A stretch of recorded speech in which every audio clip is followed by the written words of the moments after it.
Hey guys, here we are with the video series grading a fighter. We're going to take a look at Guillermo Rigondeaux and kind of assess his skill set. Not how he relates to the fighters in the rest of his division. Obviously, he's one of the top fighters in his division, maybe a division above him as well. But we're going to take a look at his skill set, break down what we see, and kind of give him a grade at the end of the film study. And remember, this is skill sets, you know, and I want to thank my viewer who pointed that out to me, that most boxing grades that people give their fighters are in relation to their peers and not their overall quality of skill, right, or talent. Or I guess they probably do it in terms of talent too, but it's really obscure and it's not as well defined as I'm trying to make my particular grading skill or my grading scale in terms of actual skills, quantifiable. But anyway, we're going to take a look at this fight. I know this fight's a little old. It was like in 2014 or something, and Rigondeaux has had, you know, several fights since, but I think that the level of competition in this fight was much better than his more recent fights. So let's go ahead and get into it. So the round starts off with them vying for lead hand position, right? Really important in boxing, especially in lead hand, or especially in the left and the right hand styles, the way that they clash. If you have control of your opponent's lead hand, you're more able to get lead foot dominance by pushing their hand inside or getting to the outside of their hand, and that's kind of what they're trying to do. Like right there, Donaire, when he wants to land this left hook, right, he needs to get to the outside of Rigondeaux's guard, but Rigondeaux keeps his hand up and doesn't let it penetrate his guard, and then he comes in with this straight left, and I couldn't really tell if that landed. Let's see again. It kind of looks like it might land. Yeah, I'm not super sure, but it looks like it lands. Really interesting for him to kind of just. It looks like, does he set this punch up? You know, doesn't look like he sets it up. It kind of just looks like, you know, he takes like a slight angle. And interestingly enough, he gives away lead foot dominance. You know, I'm not sure exactly if that's part of his strategy for landing shots, but he doesn't really set the punch up, regardless of whether he lands it or not, which I think he does. He kind of just uses his athleticism to land that shot. Now they're vying for hand position. Mr. Cat kind of doing some really interesting stuff right there, like Vladimir Klitschko, right, when they're touching hands. Kind of whips his hand around to kind of pull his hand down, you know, touching his glove. And I want to kind of point out that at the moment, Rigondeaux has lead hand dominance, right? He's the one that's, you know, farther away or has his arm more stretched out, having more control of the real estate of the distance between them. So he, at the moment, has like what I would call lead hand dominance, and that allows him to come in and throw this shot. Now, interestingly enough, I don't know if you guys saw my prediction video for Kell Brook versus Errol Spence. If you didn't, it doesn't matter. I'm going to talk about this stuff in this fight too. But he shows him the left hand, right? Then he whips it up, right? Notice how he explodes out of his guard, right? And he shows him the right hand, the right jab, and then he goes to explode into a right hand to the body, which Nonito Donaire blocks, right? He blocks it perfectly and then throws a left hook right there, barely missing, right? Really interesting that even though that's the first time that he's thrown that, Nonito Donaire is completely ready for it, right? Showing a preparation for having to fight a southpaw fighter. And he does all this off of Rigondeaux exploding into his offense and establishing lead foot dominance. So that's going to be one of the tools that Nonito Donaire uses to stop Rigondeaux from setting up his offense, is the counter left hook, and that's his money punch. It always has been. Really interesting stuff right there. Let's go ahead and put that in slow-mo and check it out.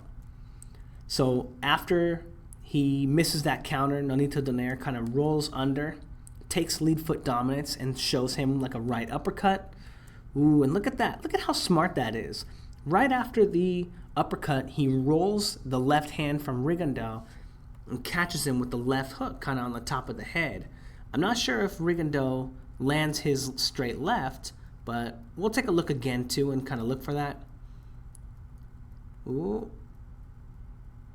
Oh, does he land that second straight left? I'm not sure. And you can't really get a great sense of whether... Oh, but that one lands. They kind of tie up a little bit. Let's take a look at it again. So lead foot dominance, the counter, and then right off that counter, Rigondeaux tries to control him with his jab, but Donaire comes in, rolls that shot, catches him with that shot. I think that Rigondeaux misses that second left hand, and Donaire, I think, kind of misses his too. But when they wind up catching each other and like holding on to each other, like clinching a little bit, Rigondeaux lets go of the clinch and catches him with the big left hand. I think they'll do a replay of that post round, and we'll get a better look at what goes on. Again, really interesting from Donaire. But I want to talk first about Rigondeaux's technique here, right? How does he set this punch up, right?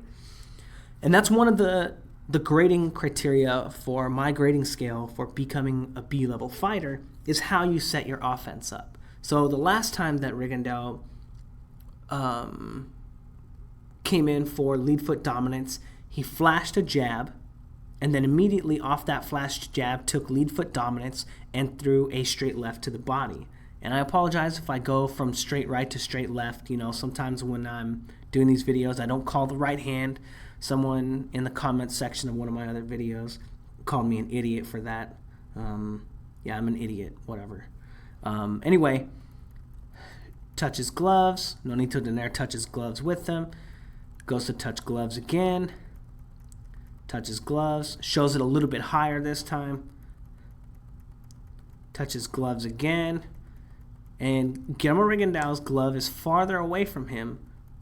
Now when they go to touch gloves, he feints like he's stepping inside to throw a jab. Doesn't fool Nonito Donaire in the least bit as he takes lead foot dominance off that jab. Then he throws the straight left. Doesn't catch him. And Nonito Donaire almost catches him with the left hook. Now this is nearly exactly what just happened a second ago. But last time it was a straight left to the body. This time it was to the head. But Donaire was ready for it, just like he was ready for the last time. But interestingly enough, even though Donaire already told him that he's ready for this combination, he's ready for the lead foot dominance, Rigondeaux still went for nearly the same combination, only switching up from the body to the head. Now, you kind of want to ask yourself, if he already knows that his opponent is ready for this, why is he attempting to do it again? Did he think that he was just going to outspeed him, or he was going to, I don't know. I don't know why he would do it again without using some other form of setup. But basically, if Donaire had been a little more accurate with his counter shot right there, Rigondeaux would have gotten hit with a huge punch for no reason. And the worst part of that, when you're thinking about it, is that this is a punch and a setup that Nonito Donaire has already shown Rigondeaux, right? So again, using the same simple technique to set up his punch, not a probe. He's not utilizing the information that he gets from his opponent with the probe to land a shot. He's just exploding into a combination to set up lead foot dominance and committing to a shot regardless of how his opponent reacts to the feint and the lead foot dominance. And in my opinion, we're still only in C-level offense. So let's go ahead and move on. I don't want to spend too much time talking about that. Showing him, and one thing I want to point out, like a lot of people were talking a lot of smack about how important it is to have an active guard, and if you have a guard and your guard's working for you, then you don't need to change it, and that's just not true. That's not true at all. You don't want to change it too much, right? You don't have to. But one thing I do want to talk about is Guillermo Rigondeaux has a perfect guard. Like it's not overly active. It's not underly active, but it's just really great. I just really like it. Touching, right? He takes a little seat right here, gives him a different look, touches gloves again. Now he goes into his high guard, touches gloves again, high guard, touches gloves again. But he's active in it, but he's not putting himself ever like really out of position. Sometimes with the head movement or the upper body movement, you can, and you force yourself into like awkward situations if your opponent throws a punch. But I really like Rigondeaux's guard. And granted, it's different, when you're a left-handed fighter fighting a right-handed fighter. The options for changing your guard are not as robust as if you're a right-handed versus a right-handed, or southpaw versus southpaw. When you mirror each other, it's a little more difficult. But this is really interesting. Let me cough real quick. Sorry.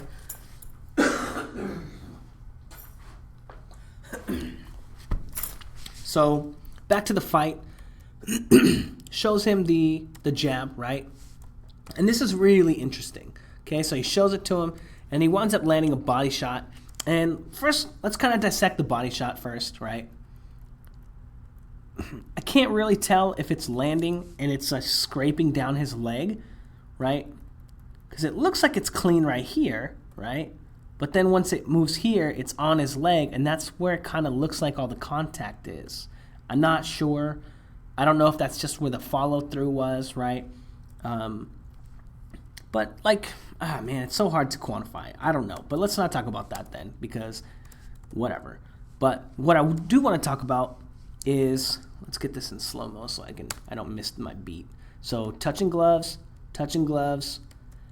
dips down, flashes him the jab just like he did before, and look at how Nonito Donaire reacts, right? So he feints like he's going to dip for lead foot dominance, because he's shown lead foot dominance twice off of this same maneuver, right? Flash up the right hand, and then take lead foot dominance as you're doing that, and throw a left to the body or the head. And Nonito Donaire reacts to it when he flashes his glove up, and then while Nonito Donaire is coming back into position, right, because he turns his body and gets out of position when he's coming back, Rigondeaux flashes him the jab again and takes lead foot dominance and throws the shot, kind of pushing Nonito Donaire with the feint, right? And this is why you feint. This is why you do it. And when he gets him out of position, while he's coming back into position, he catches him with the shot, right? Legal or not, that's not the point.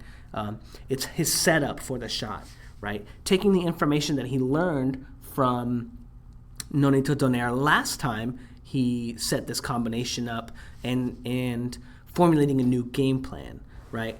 Still C-level, right? In my opinion, that's still C-level, because he had to commit to punches in his last exchange, put himself in danger of getting caught with the shot, and then make an adjustment later on in the fight. That's, in my opinion, that's the epitome of C-level offense, putting yourself in danger to set up your offense, and then learning from what they give you for your next exchange, whereas high-level stuff is feinting and probing without putting yourself in danger to learn what you need to do to set up your offense. The very clear distinction in those. But Guillermo Rigondeaux showing that obviously he's very smart, he's a very intelligent fighter, and with only a minute having gone by, already learning how to set up his shot in that regard. Ooh, and then Nonito Donaire kind of shows him the jab, right? Boop, boop, and then holds his. Does he hold his guard up too? That's really interesting. Let's see. So boom, boom, and he pushes his left hand up. Yeah, and then I think Rigondeaux blocks the shot. Good for him. Yeah, doesn't really take any damage. Okay, well, we're going to have to look at this now. There we go. Let's get it back in real time. So that's really interesting. He takes lead foot dominance without doing really anything, without showing the left hand or anything, and I think it kind of lulls Rigondeaux to sleep. You know, I don't think he really expects it, but he kind of dips under the shot and catches him with the counter. Does that counter land? Let's see. I kind of think it just hits him in the arm, but interesting. See right there? This is like a probe, right? He gets his hand out there, right? Rigondeaux doesn't do anything, and what does he do? He just rips it back and throws a right hand. That's like a probe, you know. He showed him the left hand, he didn't do anything, and then he threw a shot. And that's kind of what you want to be doing with your probing, even though he's just holding his hand out there now. Really interesting right here. So you see it again. He shows him the left hand, right? When they're touching, pulls his hand down, and Nonito Donaire turns his hips like he's going to catch a shot, ready for that same counter that he's been trying to work on with the lead foot dominance, but Rigondeaux sees it coming. Again, Rigondeaux using the same technique, shows him the left hand, goes in for the lead foot dominance, lands a body shot, but I think he might even get clipped with that left hand. I'm not sure. Interesting. He does exactly the same technique, and Nonito Donaire reads it, but he still takes the body shot. It's really interesting that you know, I guess the more that you feint it and the more that you do it, the more you can get inside your opponent's head, and that's definitely true. But Rigondeaux not really varying his offense at all. You know, not really, you know, so far he's only shown us one way to really land punches off of his lead foot dominance. And aside from that, you know, I think he landed maybe a counter or two or whatever, but even though this is like a very action-packed round, very limited offense. And granted, people say he's a defensive fighter. I don't know that he's a defensive fighter just because he lacks offense. I don't know that that's the case, but it's more like we'll talk about this a little bit later at the end of the round. But really good stuff right here from Rigondeaux. He throws Nonito Donaire throws a jab on him. I assume he moves in for lead foot dominance while he does it, but the cat ducks the shot and then pivots out toward Nonito Donaire. So notice how he moves toward the opening that Nonito Donaire has on his body rather than moving to Nonito Donaire's outside. He moves to his inside, and that stops him from moving into lead foot dominance. Great positioning, and that's one thing that makes Rigondeaux so difficult to fight, is that he has so much experience fighting that it's almost impossible to get him out of position. You know, you can feint and you can counter him sometimes, but just naturally, like through like ABC boxing, right, like C-level style boxing, he'll never wind up out of position. He's just too experienced for that, and that's a good, again, right here. Nonito Donaire shoots the jab, shoots the double jab, takes lead foot dominance. Guillermo Rigondeaux dips down to his right leg, and then look at how he walks this way instead of going the other way, right? Getting away from the lead foot dominance that he was trying to set up. It's not super clear right there, but I think you guys get what I mean. Again, the same exact offense. Let's go ahead and break that down a little bit. The same offense, shows him the left hand, right? Whoops. Illuminati. Sorry, guys, this is the fourth time. Shows him, flashes the right hand, takes lead foot dominance, and I think that Donaire, he reads that it's going to be a headshot. He goes to block it, but he turns out of it too soon to let the counter go. And gets clipped. Let's take a look at it again.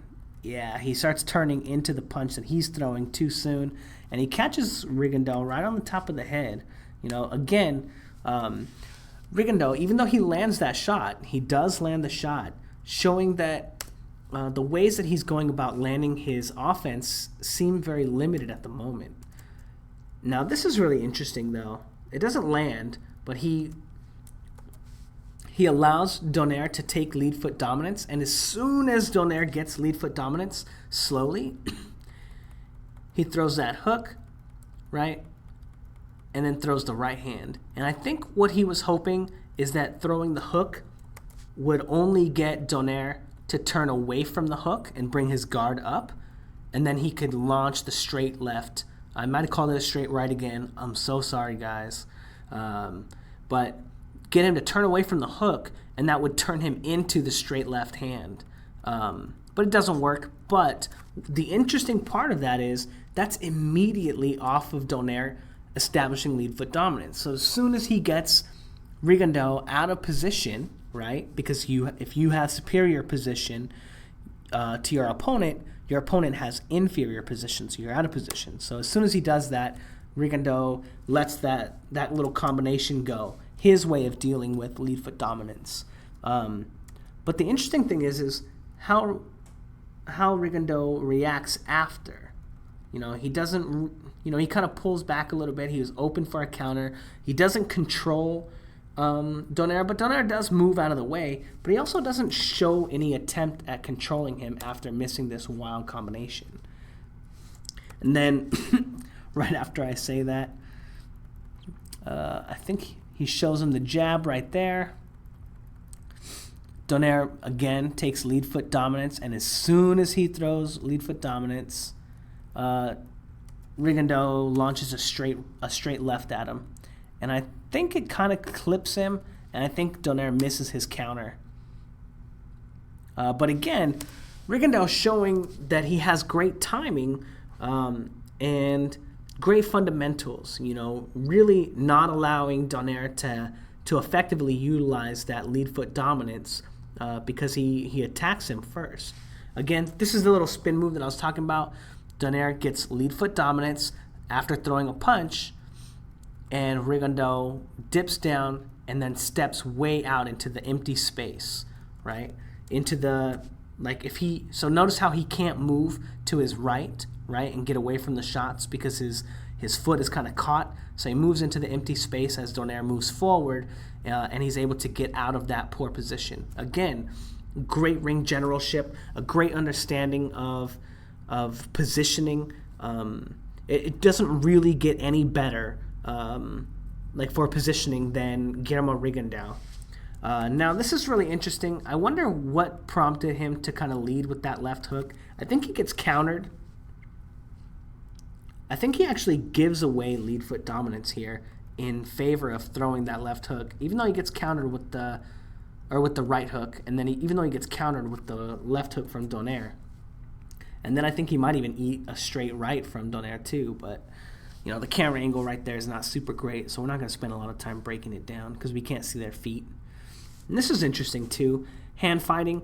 And I want you to notice how earlier when Donaire's gloves were closer to his face and Rigondeaux's gloves were closer to Donaire's face, it was Rigondeaux punching, right? All the times when I was saying that he's the one with dominance right now. And now, right here, Donaire is the one with dominance because his gloves are closer to Rigondeaux's, right?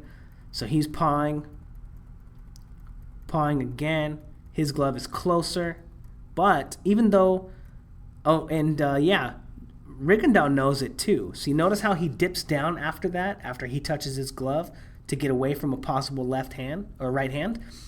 Then Donaire puts his glove on top of him and catches him with the straight right hand. Really interesting that the camera angle, we have like a perfect camera angle on it, right? And then the camera angle kind of changes right as Donaire throws the punch. I have no idea what that's about, but again, Donaire has lead hand dominance because his hand is closer to his opponent than conversely.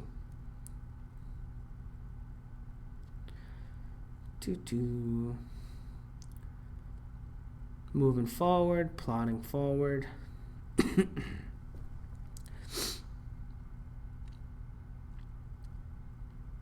think Donaire kind of pushes that one in, sells out a little bit. And this is so interesting because this is exactly what you pray for when you have your lead hand dominance, right? So Rigondeaux has lead hand dominance, right? And he's kind of probing with that shot, right? He's got it out there. And Donaire reacts to it. Donaire throws the right hand. He opens himself completely up. As you can see, he's wide open for a shot right here. But Rigondeaux doesn't throw it, right? He's just trying to control him with his left hand. But what is he trying to set up with that left hand? I still don't really know. And he just kind of eats a body shot. Whereas as soon as Donaire takes the lead hand or the lead foot dominance, just like he's shown before, when he doesn't have any hand control on Donaire, he would throw a punch. But now he has perfect control of Donaire. He should be throwing that straight left. Really puzzling.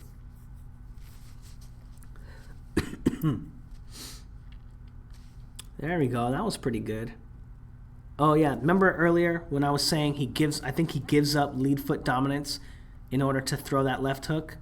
That's exactly what he does here. He steps inside, catches him with the left hook, and then controls his hand on the way out. And that's interesting. That's the first time we've seen him control Donaire's hand at all. You know, gets his hand on top of his hand after landing that shot. So far what we've seen during the course of this round, some pretty basic punch setup. We've seen him, give a wild feint, right?